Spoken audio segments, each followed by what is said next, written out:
She lives at the very top, at the very height of a mountain.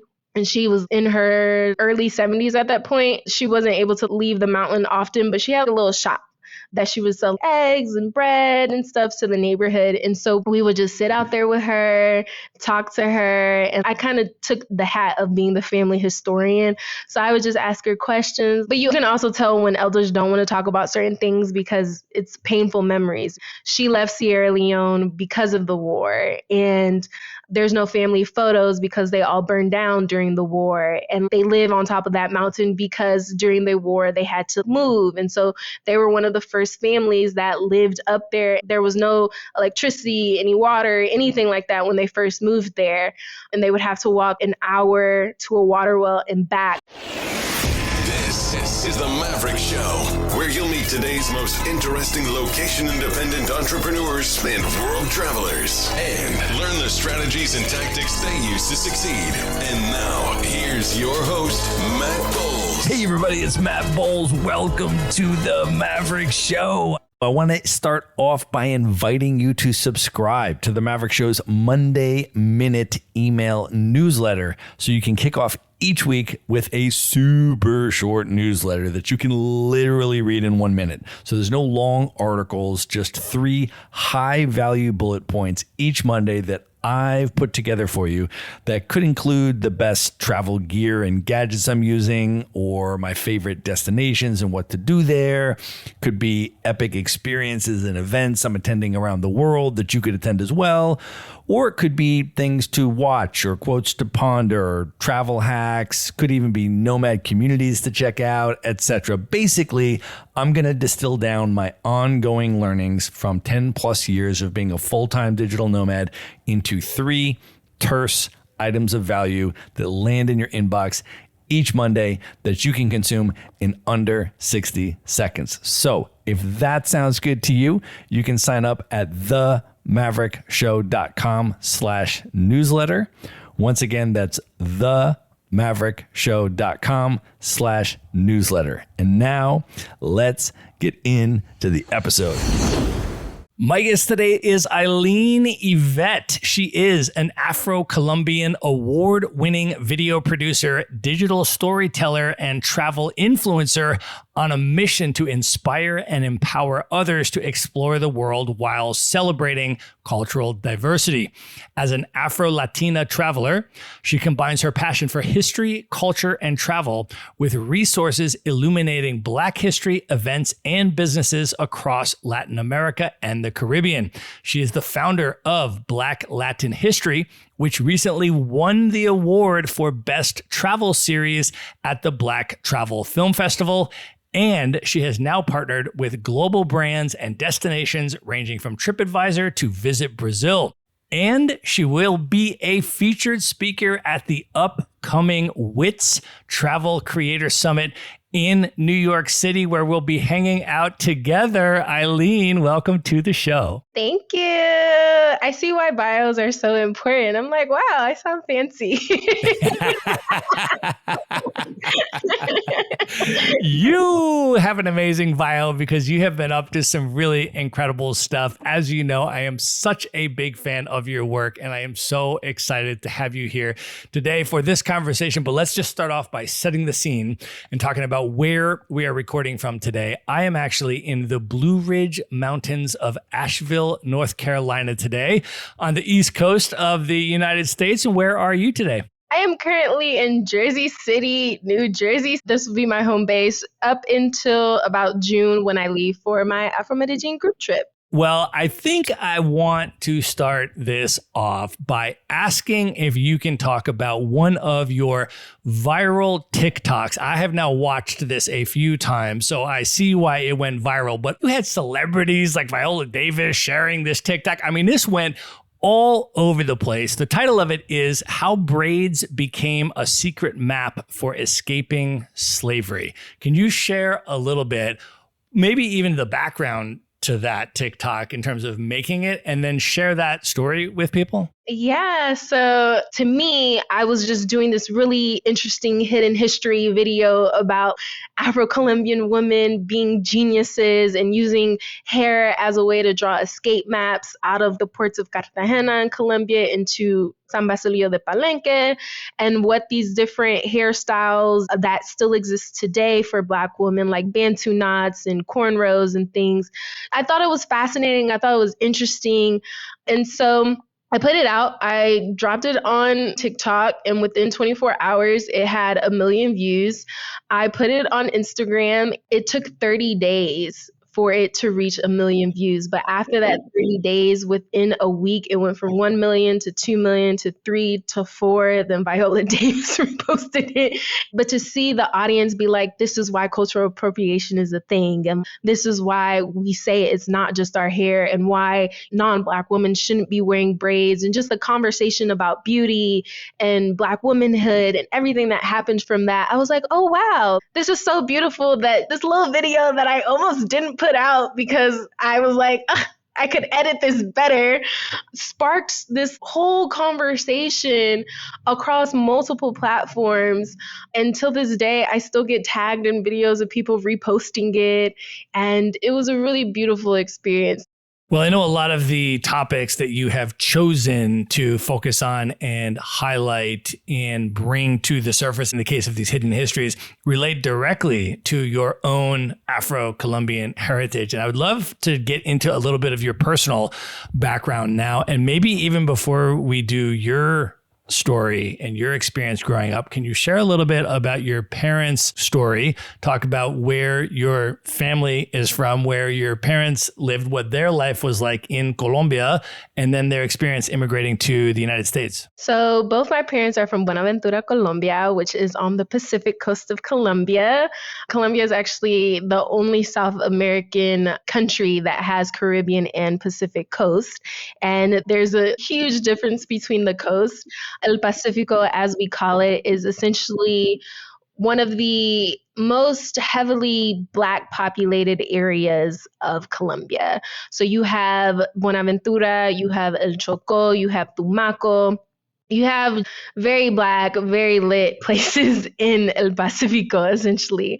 But my mom's side of the family, they moved to Cali, Colombia, which some people call the doorway to El Pacifico, right? They moved to Cali, Colombia when she was, I think, a teenager, if I'm not mistaken. But I think by age 25, my mom had got the opportunity to come to the U.S. and she didn't want to. She actually did not want to come at all in any way, shape, or form. She loved being in Colombia. She loved being Colombian. But everyone was like, are you crazy? I think this is the late 80s, early 90s. You have this opportunity to go to the U.S., which at that time is the U.S., the land of the dreamers, and you're not going to take it. And she was like, I guess. Her aunt at that time was here in the U.S. And so that is who she came to see, and she landed in Houston. My mom's a teacher. She's been very big about education, very big about education is the way you can make it out of your situations. That's my mom. My dad's side of the family is a little more crazy, if I'm being honest. My dad also came to the U.S. in the 80s with his brothers. I'm not going to get too much into their story. Just think 80s Colombia stereotype. So that's my dad's side of the family. But amazing. I like to call them the Four Brothers. If you've ever seen Four Brothers, the movie, yeah, that's the vibe. So my dad's side of the family is great, but they're a little more kooky. And so that is how they came to the U.S. Unfortunately, my dad was in prison for about 11 years. And so I did grow up in a single parent household. My mother did a phenomenal job. And she would send my older sister and I back to Colombia to spend time with our grandma and the rest of our family who were still in Colombia. And so we would spend a lot of childhood summers in Cali and Buenaventura. And that's where I discovered my love for arepas and cold showers. And I was like, why are people taking baths with cold water?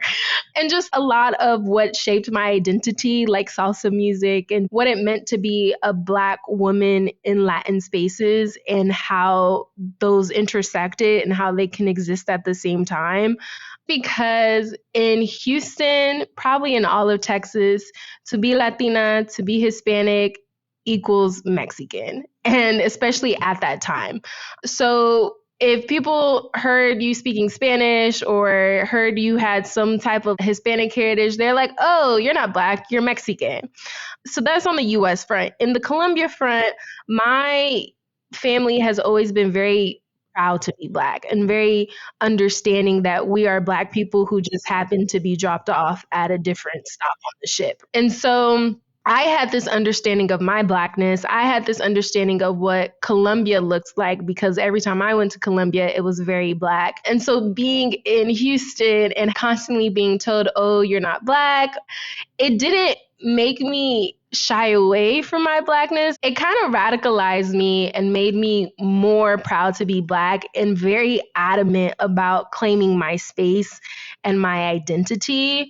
And it shaped a lot of what I was passionate about. It made me want to go to school for journalism, to create my own platforms that highlighted Afro-Latinidad, that highlighted Blackness in the Latin space.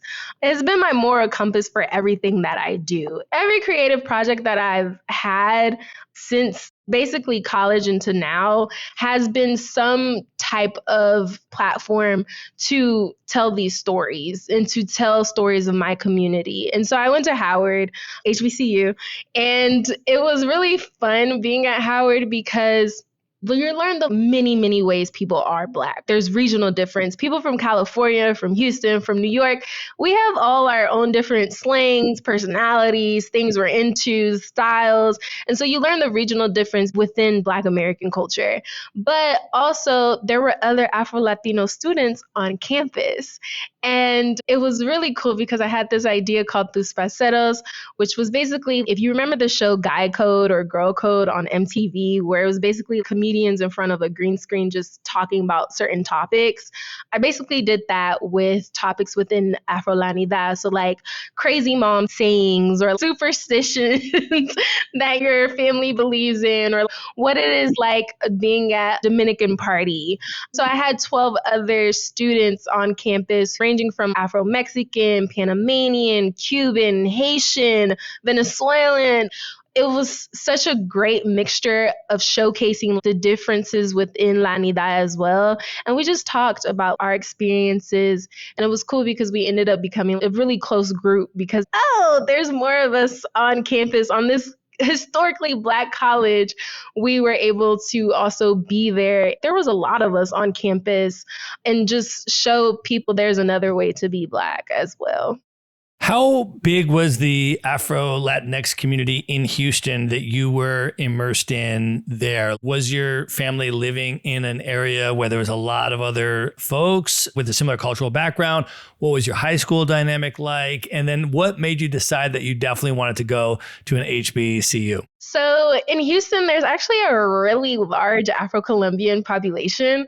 And oddly enough, most of them knew each other prior to even making it to America. They knew each other from Buenaventura. They knew each other from Cali. And even today, when I look at old family photos, I'm like, wow, y'all have known each other before I even existed. This is crazy. But it goes to speak about community, right? And how tight-knit the community is. So growing up in Houston, up until the 5th grade, we lived on the southwest side of Houston. And for any listeners who are from Houston, y'all know the southwest side has a very large Black and Hispanic population, but that was Colombian land, okay? There were so many parties growing up where it was just, they're cousins, but they're not really cousins, aunties and uncles that aren't really aunties and uncles. It's just the fact that we were all Afro-Colombian in a country that our family isn't from. And so every Easter, they would rent a beach house in Galveston, and all the families would be at that beach house and just having a good time. And so my childhood was honestly, truly amazing because there were so many Afro-Colombians in Houston and Colombian restaurants and things like that. So it never felt like I wasn't connected to my culture. At that time, my goal, my dream was to move to New York and work at a fashion magazine. That's what I wanted to do. I was that person in high school. I was like, I am going to be at Essence as a fashion intern. I feel like wherever you go to college is usually where you'll end up in. That area is where you'll most likely get your first job offers, where you'll make your connections and things like that. And so I was like, I don't want to live in Texas my entire life. I don't know why I felt that way, even though I had this wonderful, amazing time growing up there. But I was like, I want to leave Houston. I want to leave Texas. I just want to experience something different. And I was trying to get as close as possible to New York. So I applied to a few colleges. I applied to Howard. A Different World is one of my favorite shows of all time. And my senior year in high school, reruns would come on every day after school, and I would watch them. And so I watched all 5 seasons through reruns on TV One after school. And of course, you know, A Different World, by season 2, Debbie Allen was in charge. It's a Hillman College is an HBCU. So I think that subconsciously made me want to have that type of experience. And I knew Howard had a really good journalism program. So I was just applying places I knew had really good journalism programs. But Howard didn't give me a lot of money. And Mizzou, I think, was going to cover 75% of my tuition. So I was like, oh, I'm going to Mizzou. Easy. That's fine. But everyone, when I say every teacher, every assistant principal, every person who knew my mom, when they heard I got accepted to Howard and I wasn't going to go, they were like, Eileen, are you crazy? They're like, what do you mean you're not going to go? And I was like, well, Mizzou gave me more money. They have an equally really good journalism program. And the people who sold it the most was actually my history teacher, Mrs. Hartman. She's this little old white lady. And she was like, Eileen, I heard you got into Howard. She's like, what do you mean you're not going to Howard? She was like, their acceptance rate is so low. You got accepted. I know what you want to do with your life. You're so talented. You're so smart. You need to go to Howard. She was like, I understand the other elements, but she was like, you really need to go to Howard. And I was like, Miss Hartman, what is going on? And then my Titi Miriam, which is one of those aunties who is not really related to us, but I grew up around, she had came to stop by to see my mom. And she was like, with the alumni network alone, you will have a job once you graduate. And she also had a niece who was at Howard at the time as well. And she was like, the alumni network, yes, school is important. Yes, the journalism program is important. But she was like, that network will last you years, your entire life. So she was like, really think about it. And I think that conversation is what helped my mom also be like, yeah, we're going to Howard. And I was like, oh, yay. Yay. And so that's how I actually ended up at Howard. It was a little bit of convincing. It was something I applied to, but I was convinced I was going to Mizzou, and everyone else was like, no, Eileen, you're going to Howard. And best decision ever. I'm so happy everyone made me do that. Literally the best 4 years of my life. I think it's very important. I say this for a lot of Black students and Black people, that going to an HBCU is literally 4 years of your life that you will never get to experience anywhere else. Because for once you are the majority, you're not the minority, and you get to move through society as the majority and know that there's just a certain level of understanding between all of us. Anytime I think about my freshman year at Howard, I think about, this was 2014. It was also the same year that Mizzou had a lot of protests by their Black students because the white students were calling them monkeys, throwing bananas at them. I think the school president, he was about to get fired or something, so he resigned. They were having a lot of problems, a lot of racism on campus that my first semester freshman year at Howard. And so it was just, yeah, I made the right choice. I get to be myself, and I'm surrounded by all these talented Black excellence people. For the first time, I'm not the smartest one in the room. We're all smart. We're all ambitious. We all have these really big life goals.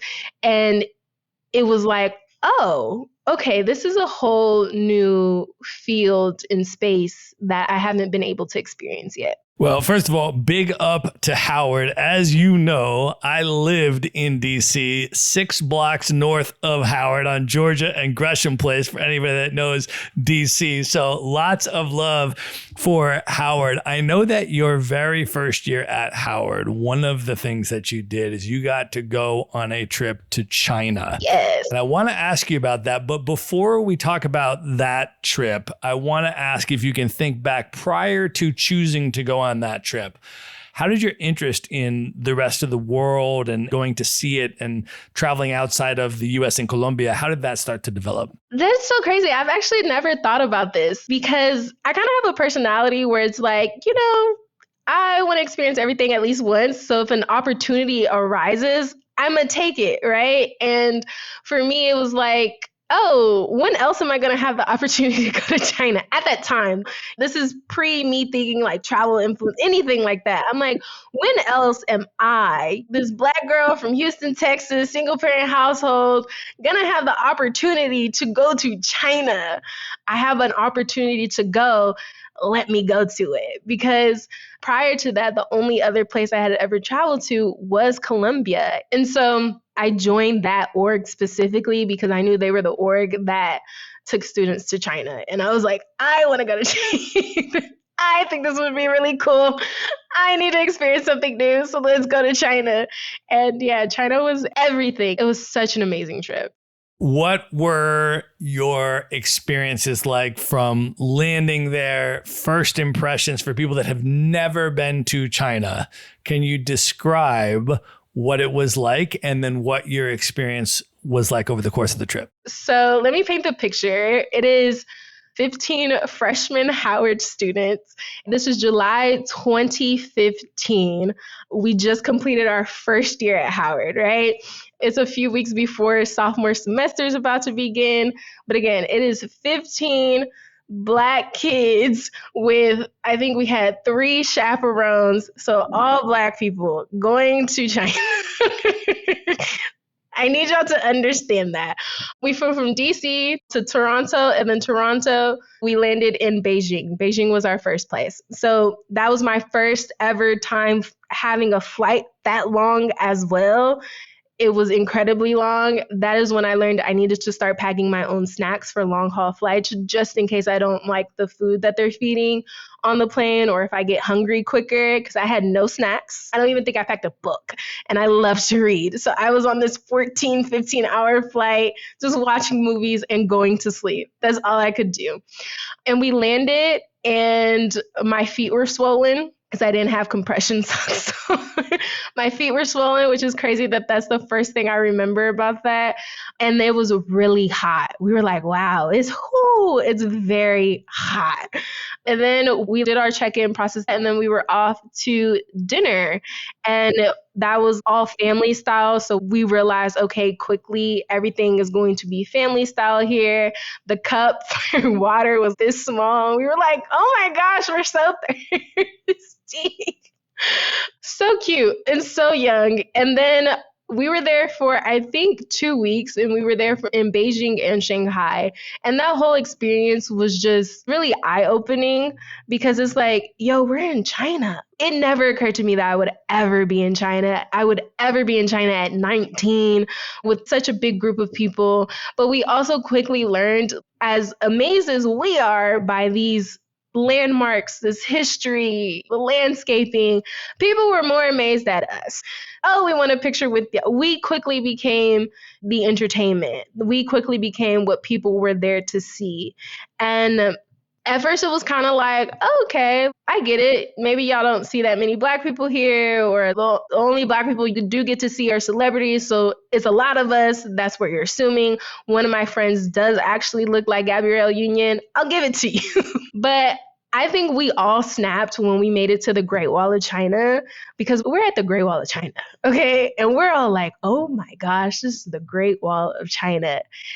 But people just kept bombarding us to try to take pictures with us, handing us their babies. There was just no personal space. There was no, hi, do you mind? And of course, language barrier and everything like that. But I think that was the breaking point for us, because after a while we were like, no paps, no paparazzi. We were trying to be funny about it and jokey about it. And again, we were young at that time. So it was like, okay, this is cool. But now that I'm older and I'm reflecting back, I'm like, wow, that was just so rude. To a certain extent, but I can also be appreciative of it and the cross-cultural learning and connection, because I had these Marley twists in and one of them was loose and we were on a ferry at night. I was like, oh, we're sitting here. Let me just refix this Marley twist real quick. I'm looking at the reflection in the window because I can see my reflection and I'm twisting it. And next thing you know, I see there's 4 or 5 little Chinese women looking at how I'm doing it, taking notes and everything, just like turn around. They're like, hi. And so that was like a cute, sweet moment, right? But other times is, okay, I am tired of being the show. I'm really just trying to enjoy this experience, these landscapes, this history, but I wouldn't change anything about that trip. I was 19 in China. I didn't think I would ever be there at that point in my life. And so for me, that opened up my mind to traveling more in the world and seeing more of the world and learning more about different cultures and just being okay with being uncomfortable, lost in translation, not necessarily knowing what I'm eating, but being like, sure, let's go.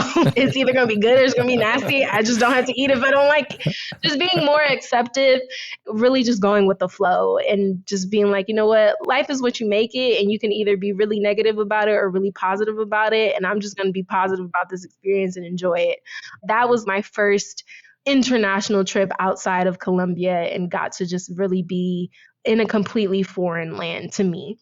Well, another thing that Howard did is it eventually was responsible for the introduction between you and your now long-term boyfriend. And I want to ask a little bit about that. You two travel together. You have such an adorable relationship. It's so amazing to see you together online, traveling the world together and all of that. But I'm wondering if you can take us back to the beginning of that relationship. Talk a little bit about where he and his family are from, and then how that cultural dynamic and you getting to become familiar with his culture, how all of that evolved and ultimately led up to the trip in 2022, which is the next one I want to ask you about. Yes. So my boyfriend and I met July 4th, 2019. I was living in Harlem at the time. And we met at a Howard alum party called Litnick at Prospect Park, Brooklyn. So that sets the scene. Neither one of us was actually supposed to be at that party, which is crazy. We always say divine alignment. God wanted us to meet each other that day. But we just started hanging out more, getting to know each other more.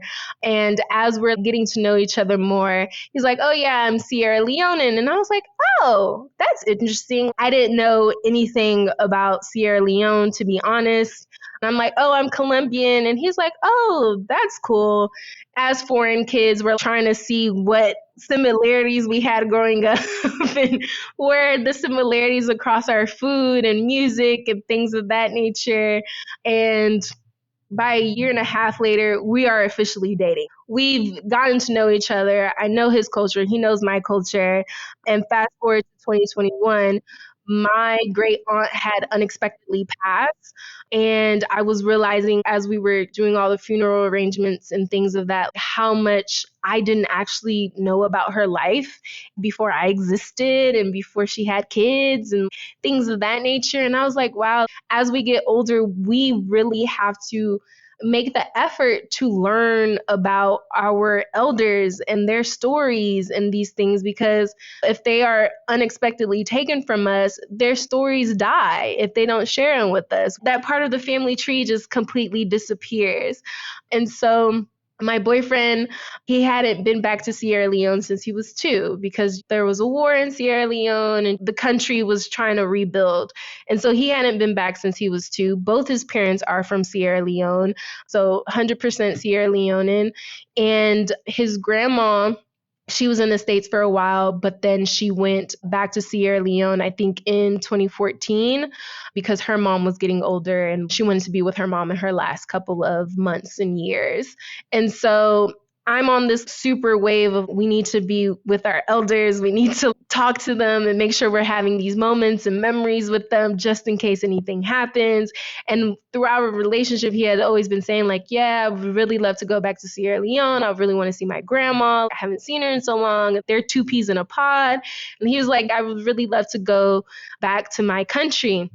And so I was on it. I was like, we are going. Once every other month, remind him like, hey, are we going to do that trip? Do you really want to do it? Just reminding him, putting it in his head. We should really go to Sierra Leone. And I had never been to the continent of Africa yet. So I was really like, I would love to go to Sierra Leone. I would love to go to the continent of Africa. And then finally in 2022, he was like, okay, we're doing it. And I was like, yeah, let's go. So in the lead up to this trip, when you had confirmed we're definitely going, what were the feelings and emotions? I mean, for him going back and for you going to the continent for the first time. So leading up to the trip, I'm someone who shows my excitement every day. And I had a countdown and I would be like, are you excited? Are you excited? Like, are you excited? But he was excited, but obviously it's his family, right? Knowing his family history and things that happen behind the scenes, he's like, I'm excited, but I'm also don't know what to expect. He was like, I'm trying to go in without expectations so that I can just really enjoy the experience. And I was like, that's valid. But I was like the Energizer Bunny. I was like, oh my gosh, we're going to Sierra Leone. I was so excited. And once we finally land, we were there for 3 weeks. And our one goal was to just spend time with grandma. It wasn't one of those trips where we were like, okay, we're going to go to Boone's Island, learn a lot about Sierra Leone and the country and be toured. We were there to spend time with grandma. So we were at her house. She had like a little shop. She lives at the very top, at the very height of a mountain. And she was in her early 70s at that point. She wasn't able to leave the mountain often, but she had a little shop that she would sell eggs and bread and stuff to the neighborhood. And so we would just sit out there with her, talk to her. And I kind of took the hat of being the family historian. So I would just ask her questions. But you can also tell when elders don't want to talk about certain things because it's painful memories. She left Sierra Leone because of the war. And there's no family photos because they all burned down during the war. And they live on top of that mountain because during the war, they had to move. And so they were one of the first families that lived up there. There was no electricity, any water, anything like that when they first moved there. And they would have to walk an hour to a water well and back to get water. Learning these stories and hearing these and then seeing what the neighborhood looks like now, there's a lot of construction and people are building homes and houses. But I could tell that certain things she would just look off and reflect. And I was like, you know what? I get it. There's just certain things that you don't necessarily want to talk about. But I was really grateful that she shared her story of how she made it to the US, how it was a total accident because as most immigrant kids, sometimes our parents will send us back to the country they're from to be raised by our grandparents as they're getting their footing in the States. And that was my boyfriend and his sibling story. They were sent back to Sierra Leone when he was 2 and his older sisters are 2 or 3 years older than him. So they were in Sierra Leone, but then the war was starting to pick up and it was getting really bad. And so the country had a mandate that all American children needed to be sent back to America. And as the story goes, grandma and her 2 sons with the kids were going to the airport and the taxi driver kept telling them, I'll take the kids in. That's fine. Y'all can stay here. I'll take them in. I'll take them in. And grandma, being the wise woman she is, she was like, no. I'll go with the kids.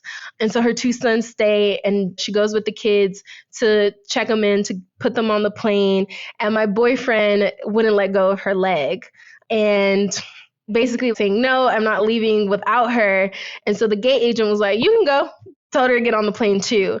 It turns out that with every American kid, that I think it was up to 2 adults could accompany them. And the taxi driver knew that. And so he was trying to go with one of the kids as his way out of the country. Grandma didn't know that. And so in a blink of an eye, she's on a plane heading to a foreign land, a foreign country. She didn't get to say goodbye to, her husband, her mom, her kids. Like, she's just whoosh away. And that was 1997. And she was in America all the way up until 2014. And so her telling me that story, her remembering the details and everything of that, I was just like, this is why this trip was important, to hear these things, to make sure that we're able to record them, to be able to take pictures and make new family photos and videos and stuff, because they don't have anything. And so it was a very emotional journey, but also a very beautiful one. And I think my boyfriend and I were just really happy we did it. And also we needed to do this, especially to just be more grateful about the things that we do have, the privileges and the easiness of things that we do have growing up in the US and things of that nature. And it was a really beautiful experience. When you did that comparison between the Afro-Colombian cultural dynamics and the Sierra Leonean cultural dynamics in the diaspora, in the U.S. immigrant experience in particular, I'm curious what similarities you found, but I'm also curious, as your relationship has evolved over the years, how you have maybe culturally influenced each other and how the relationship has incorporated both cultures. Yeah, that's such a great question, because I think my boyfriend and I, because we are first generation, I think sometimes we don't realize that we're doing cultural things until he'll come to Houston for Christmas and then he'll see all of our crazy Christmas traditions and things like that. So I think in terms of similarities, there's more similarities in the sense that we are immigrant kids, first generation kids, versus direct similarities between Sierra Leone and Colombian culture, in the sense of the food in Sierra Leone is very spicy, very, very spicy, but so delicious. Okay. But I didn't grow up with spicy food. El Pacifico Afro-Colombian food that I know and grew up with is cheesy, it's savory, it's sweet, lots of coconut, lots of seafood. Versus once I started eating Sierra Leonean food, it was very spicy, lots of cassava, lots of smoked turkey, also seafood, but palm oil, lots of stews. And so in terms of food, it was totally opposite. I love Sierra Leonean food. It is delicious, and I have built up my spice tolerance over the years. But the first time I said, "Whoo, this is hot. This is so hot. Oh my gosh, this is so hot." And my boyfriend was like, anytime he eats Colombian food, I think people think that all Latin cultural foods are spicy. And it's like, no. Colombian food is the furthest thing from spicy. We don't do spice at all. So yes, in food differences, right now, I can't think of a single similarity in terms of food. But in terms of the immigrant experience, being the ones who were translating documents for our parents, or having to be the kid who knew all the passwords. And it was just like those little things that, oh, you had to do that too. Me too. I definitely am the password kid. I had to write down all my mom's passwords. But I think we also had a few differences because he is the eldest son and I'm the youngest. And so he had different responsibilities than I did as the youngest. No one was asking me for a lot of stuff. I'm the baby. Eileen doesn't know. I'm left out of a lot of information. They're like, Eileen, she's somewhere over there. So I got to move through my life and my childhood in society in a very selfish manner, and really got to just focus on my goals, my things in that nature, versus him being the eldest son, being the first boy. He had a lot more responsibilities in life. And so we've realized that the differences we do have is because of where we also fall in the children hierarchy. Well, one of the things that you two do that I think is so cute and amazing is that you gift each other shared travel experiences instead of material presents. And I think that is so amazing and so special. And I want to ask you about that, starting with your second trip to the continent when he took you to South Africa. Can you share a little bit about that trip and what your experience was like? Yes. So that is my favorite birthday tradition that we've started in our relationship, is like, let's go somewhere. And we have very similar travel styles. So it's worked out really well. I mean, he's honestly my favorite person to travel with. But South Africa, I have a personality where I can hyperfixate on things. And I was hyperfixated on South Africa. I was like, I really want to go to South Africa. Like my screensaver on my laptop was a coast in Cape Town. I was just like, I really want to go to South Africa. I need that to happen this year. And he was like, okay. But over time, throughout the years of us dating, he knows that I like to be surprised to a certain extent, but I need to know certain things. So I knew we were going to South Africa. Everything about the trip was a surprise, but for this one, I knew we were going to South Africa. And I was so excited. I was like, yes, we are going to South Africa. We're crossing this off. And he planned such an amazing trip. It was a completely opposite experience than Sierra Leone, right? Because Sierra Leone was family, it's history. It was a heavy trip. And South Africa, my birthday's in October 24th. So it's like the end of the year.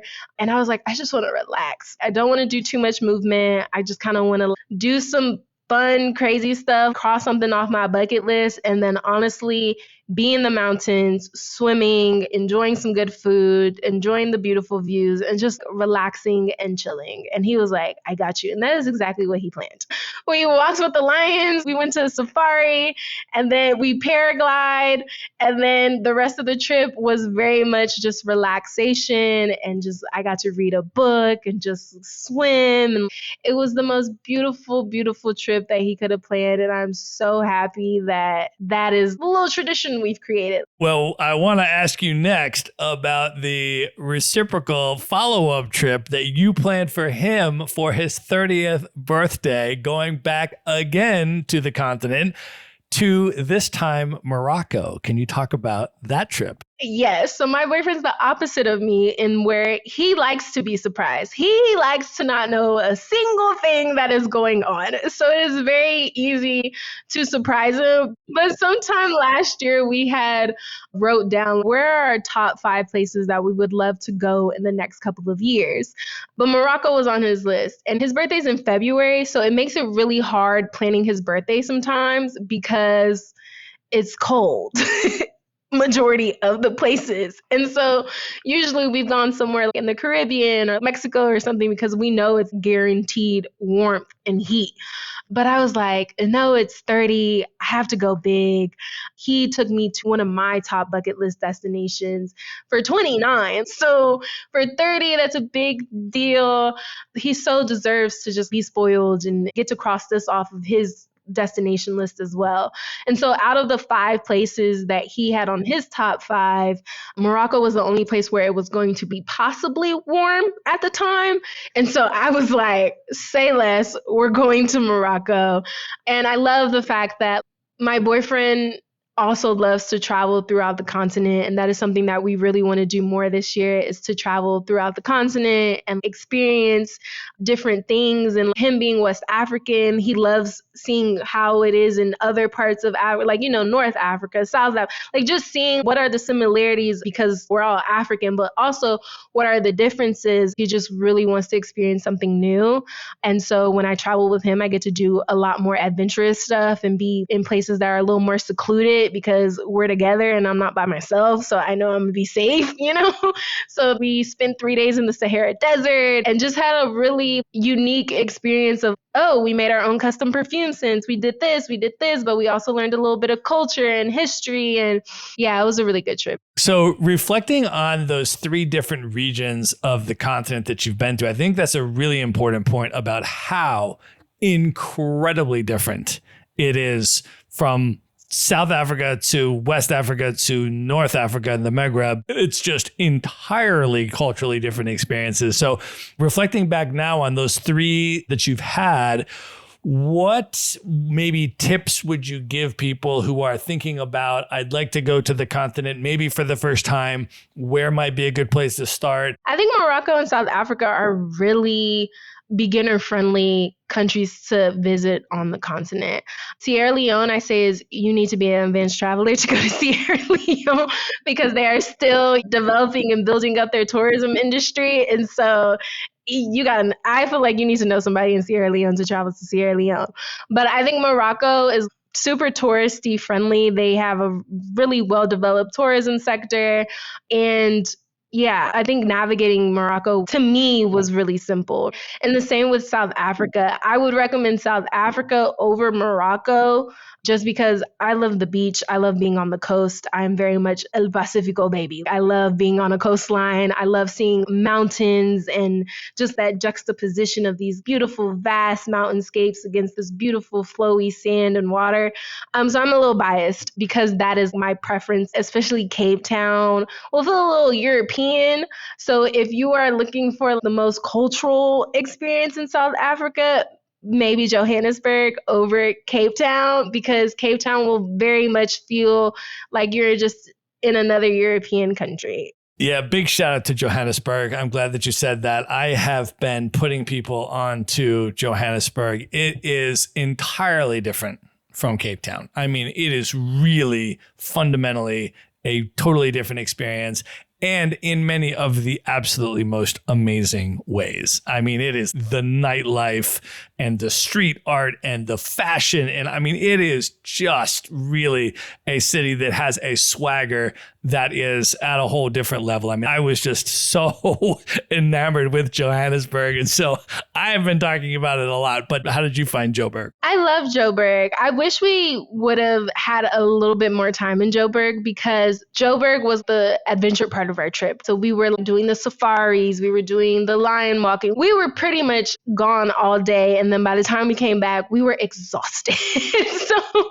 we didn't get to experience it fully and thoroughly and explore the city, because we kept having to be in these cars and these buses for 1 to 2 to 3 hours to get to these experiences. So I definitely want to go back for the more cultural aspect of it, to see the fashions, to taste the food, to hear the music scene, to just really be amongst the people and the community and meet people. Yeah, for sure. And the political history also in Joburg is super powerful and super important. The Apartheid Museum that's in Joburg is super powerful. And I think also in terms of Cape Town, I mean, I totally agree with what you mentioned about it having a colonial European type of vibe in parts of the city and highly racially segregated and all of that. But there are opportunities to go to other places in Cape Town that have a really different vibe. And so if you go to Khayelitsha Township, for example, and you go to the Rands Party on Sunday in Khayelitsha, that is an entirely different vibe than what you're going to get in the waterfront areas of Cape Town and things like that. And so, you know, to your point, when you have more time and you can be more intentional about saying what types of experiences would we like to have, and then how can we be intentional about creating those. And I have had amazing experiences in Cape Town, and I have had amazing experiences in Joburg. And a lot of it's just about thinking about, okay, how would I structure that experience and stuff like that. And even with wine tasting and stuff, I mean, there's now Black owned wineries, and there's different things that people are really making an effort to incorporate into their itinerary if they're into that sort of thing and so forth. So a lot of it is just about doing the research, as with any other type of travel, right?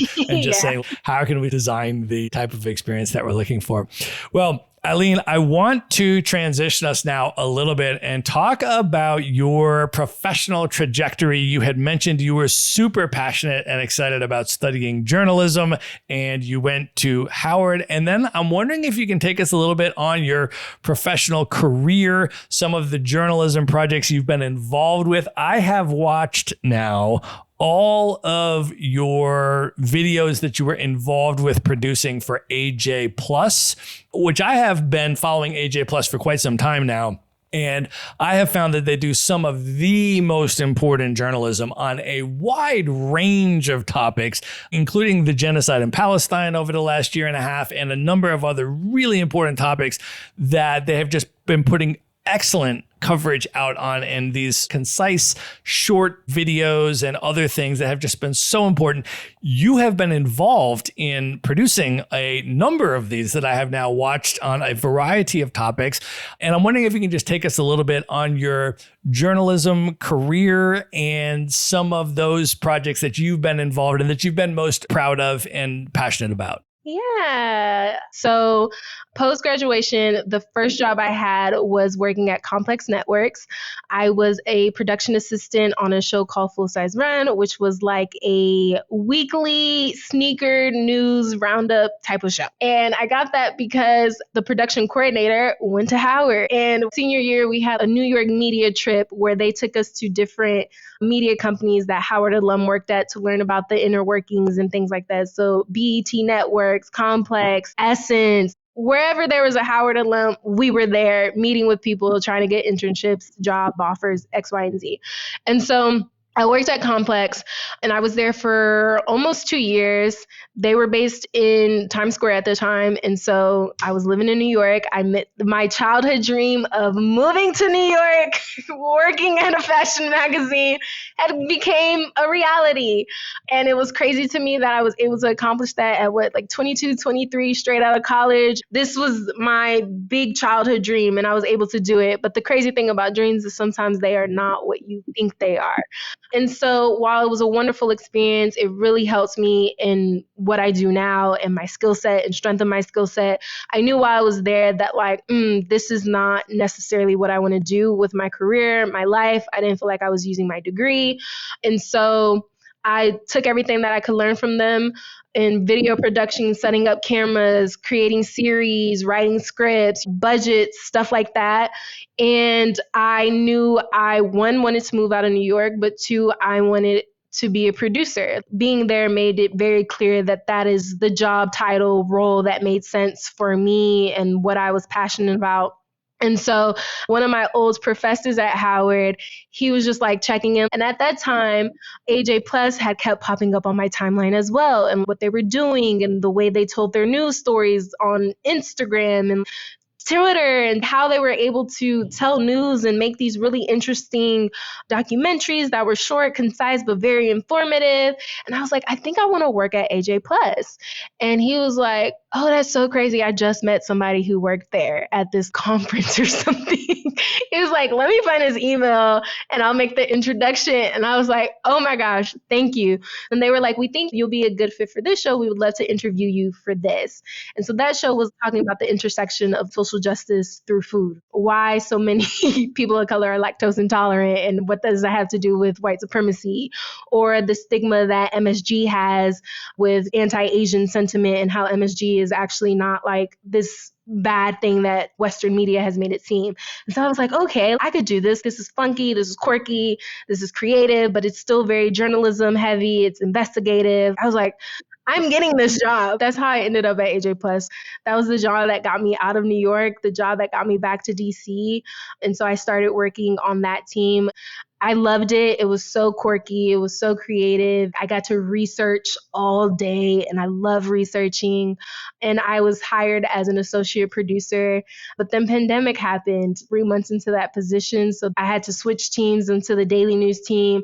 And so Daily News, I had to pitch, script, edit, come up with the copy for a 1 to 3 minute piece in 10 hours every single day, Monday through Thursday. And so that got me really fast at being able to script, being able to be succinct, concise, how to storytell in a very easy way, looking for the B-roll, like just being very quick, right? And then I was able to shift over to the explainers team, which is probably most of the work that you saw that I've done for AJ Plus. The way I like to explain it is unveiling the powers that be and how that affects society today, right? So it's talking a lot about colonialism, geopolitics, but through the lens of pop culture. So one of my favorite stories I got to do that I'm really proud of was how Latin America tried to eliminate Black people and failed. And that is a story that goes back to my moral compass of things that amplify my community of Afro-Latinidad and our stories. Just looking at how when people talk about Latin America, they love to pretend that racism doesn't exist and that it's just class issues. But it's like, no. Black people have very lived realities in Latin America that are very similar to Black American experiences that are pretty sure are very similar to Black people in the UK. The diaspora has experienced a lot of the same traumas wherever we are in the world. And so that was looking at how these whitening projects, these attempts to basically get rid of Black population, visibly Black people in Latin America and the entire region, and how that kind of differed from the US and why the racism is still the same thing, even though the US has the one drop rule and it was very clear, it was very black and white, you're Black, you're white. Latin America approached it differently through mestizaje, through mixed populations, and they were just trying to make sure that people's skin no longer looks Black. And so it's a very deep story, a very interesting story that I am super proud of and I'm very, very, very proud of that story. But working on that is kind of also what made me be like, you know what, maybe I need to do Black Latin history and go in my own route of things, just because I was like, I'm fighting for a lot of points to be made in this piece that I know are super important. And so, yeah, it was a little back and forth with that one, but the end result was exactly what it needed to be.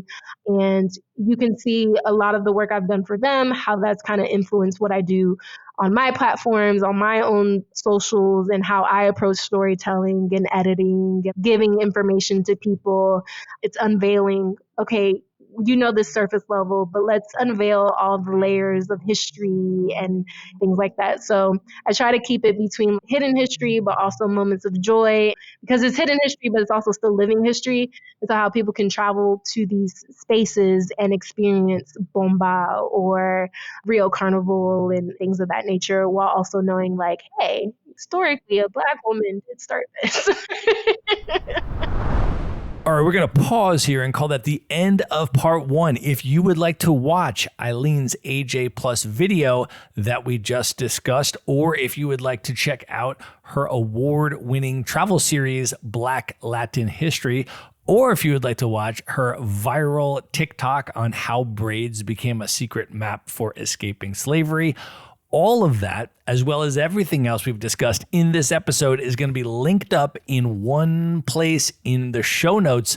So just go to themaverickshow.com, go to the show notes for this episode, and there you will find all of that, as well as all the ways to contact and follow Eileen on social media. And if you would like to meet me and Eileen in person, we are both going to be at the WITS Travel Creator Summit in New York City in May 2025.